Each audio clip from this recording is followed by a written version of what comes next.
Famille, soyez les bienvenus sur Buzz Brutal. Abonnez-vous si vous êtes nouveau ou nouvelle sur la chaîne. Voilà la vidéo pour vous. Ce matin du 25 avril, des groupes armés ont attaqué plusieurs villes du Mali en même temps.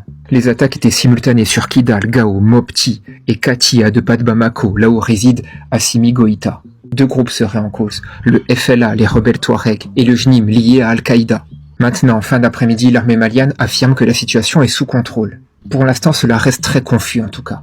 Les rebelles Touaregs du FLA affirment avoir pris Kidal, mais d'après les dernières informations disponibles, les forces armées maliennes et les forces russes sont toujours retranchées dans leur camp et essuient le feu des mortiers.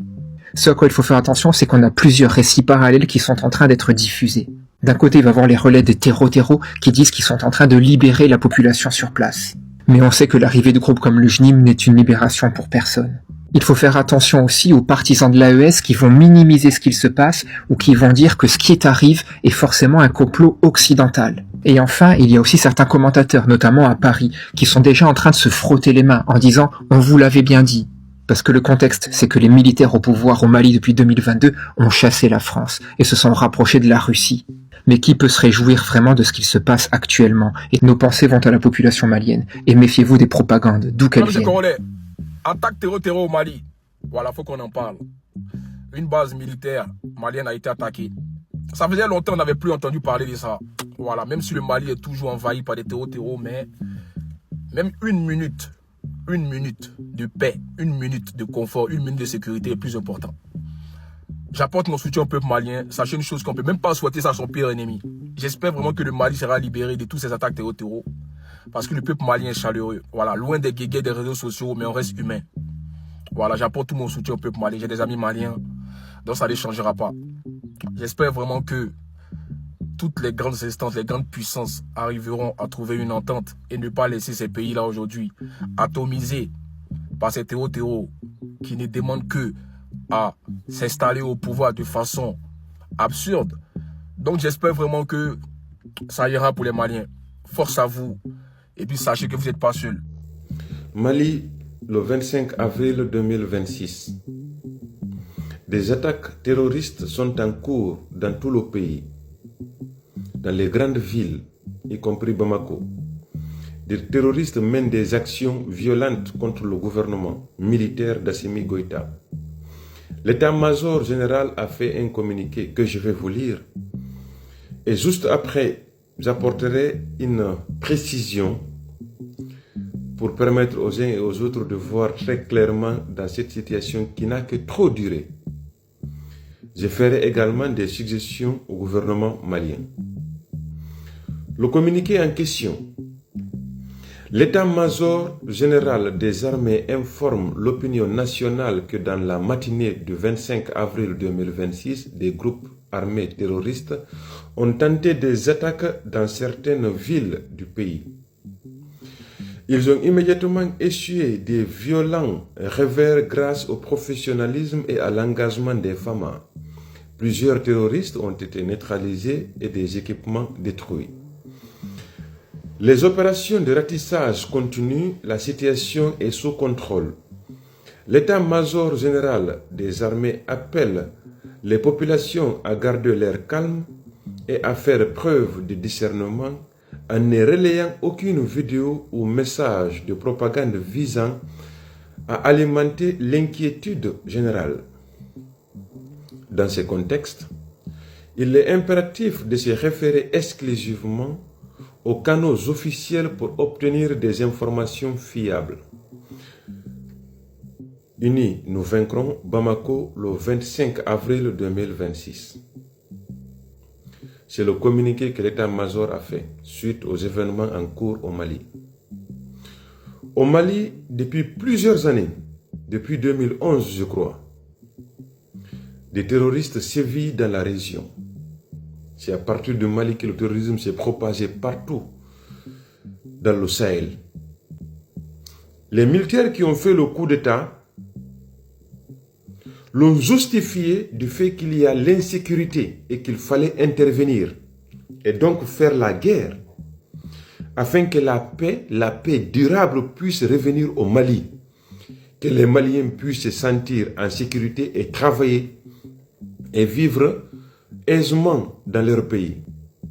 Ce que nous constatons, sur le terrain n'est pas ce qui a été dit par ces militaires. Il faut le dire clairement.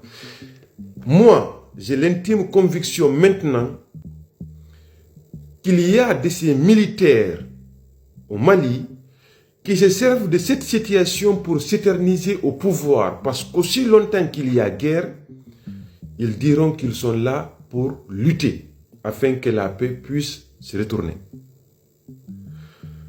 Les personnes qui attaquent le Mali, les djihadistes sont hébergés à côté. Vous connaissez très bien ce dont je fais allusion. Mamoudou Diko, l'imam qui était plébiscité il n'y a même pas 1 an, 2 ans au Mali, a dit publiquement aux Maliens et au monde qu'il est le porte-parole des djihadistes. Il est hébergé par qui? Par l'Algérie. Les djihadistes qui partent attaquer Kidal, tuer des Maliens, kidnapper des femmes et des enfants, trouvent refuge où? Au Mali ou en Algérie. Les rebelles terroristes qui veulent balkaniser le pays sont aujourd'hui protégés par le gouvernement malien ou par le gouvernement algérien. Si vous ne faites pas face à la réalité, c'est le peuple malien qui va subir, qui subit. Tous ceux qui mènent des exactions au Mali sont réfugiés soit en Mauritanie, soit en Algérie. Je vais vous prendre un exemple qui est même d'actualité entre l'Iran et les États-Unis. Les États-Unis se sont servis des bases militaires du Qatar, des Émirats arabes unis, de l'Arabie saoudite pour bombarder le territoire iranien. Les Iraniens ont dit, si nous ne sommes pas d'accord, si nous ne vivons pas en paix, et vous non plus. Ils ont rétorqué en bombardant les pays qui ont abrité des bases militaires dont les Américains se sont servis pour partir troubler leur paix. C'est ça qu'on appelle mener une guerre pour la paix dans son pays. Là, on a l'impression qu'il y a de ces militaires qui se servent de ça pour s'éterniser au pouvoir. Le Mali aujourd'hui n'a pas de carburant. Pour qu'il y ait un citerne qui ravitaille en carburant au Mali, il faut qu'il soit cortésé par beaucoup de véhicules et même par des hélicos. Un Malien ne peut pas se lever aujourd'hui et partir étudier sans avoir une boule au ventre, sans avoir la peur au ventre. On ne peut pas sortir faire du commerce sans avoir la peur au ventre. Ni médecin, personne n'est à l'abri. Vous avez justifié la prise du pouvoir par une volonté de mener une guerre féroce contre ceux qui troublent la paix au Mali. Et vous savez très bien qui abrite les fauteurs du trouble et vous êtes là cachés derrière une logique de droit international sous prétexte que vous êtes les personnes qui sont plus justes au monde. À la minute où vous allez poursuivre ces djihadistes, une guerre éclatera et les gens vont savoir jusqu'où la guerre fait mal. À ce moment-là, vous allez pouvoir partir négocier sans que personne ne puisse dicter à l'autre ce qu'il doit faire. Là, vous n'êtes pas en position de force parce que les uns et les autres qui soutiennent les mouvements terroristes qui mènent des attaques dans vos pays respectifs, Mali, Burkina et Niger et autres, savent que vous allez respecter ce principe de souveraineté et vous n'allez pas partir dans leur pays les attaquer. Conséquence, à chaque fois, il y aura des attaques. Ibrahim Traoré nous avait dit, après avoir auditionné quelqu'un qui faisait partie du complot, que l'objectif c'était quoi? C'était de déstabiliser le Burkina Faso. En quoi faisant? En attaquant simultanément les villes du Burkina Faso et un groupe allait se détacher pour partir assassiner le président au palais. Est-ce que c'est ce qui est en cours d'exécution au Mali? La suite nous le dira. Parce que là, il y a plusieurs villes qui sont attaquées simultanément dans l'optique, dans l'idée de faire occuper les militaires. Est-ce qu'il y aura un autre groupe qui va se diriger et reprendre le pouvoir? La suite nous dira. Mais il est important que vous faites la guerre parce que vous avez justifié la prise du pouvoir en voulant la faire Il faut que vous la Jeune Afrique fassiez. et d'autres médias ont confirmé la mort du général Sadio Camara, ministre de la Défense malien, lors de l'attaque sur sa résidence et quelques membres de sa famille. Triste à eux, condoléances à toute la famille, condoléances à tous les Maliens, condoléances à tout le peuple malien. À côté de cela, il y a un récit glaçant qui est en ce moment sur les réseaux sociaux. C'est le récit d'un internaute qui expliquait l'attaque tôt, c'est-à-dire aux environs de 5h20 avant la prière de Fajr de cette mosquée-là. Cette mosquée a été attaquée avec ses fidèles à l'intérieur. L'imam a eu la vie sauve parce qu'il était en retard.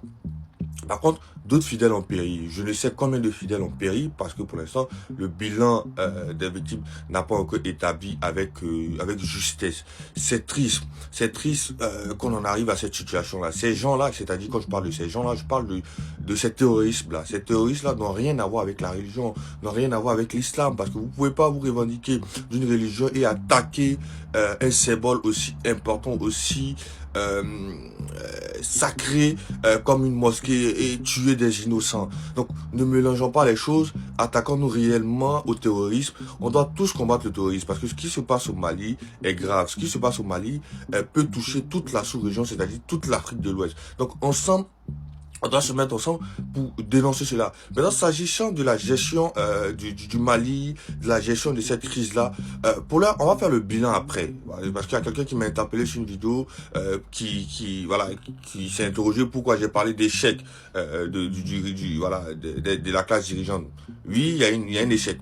Et il y a des arguments pour justifier cet échec-là. La preuve en est, c'est qu'aujourd'hui, les Maliens sont sous les balles, les Maliens sont en train de payer le prix fort. C'est de ça que je parle. Après, on a ouvert au débat.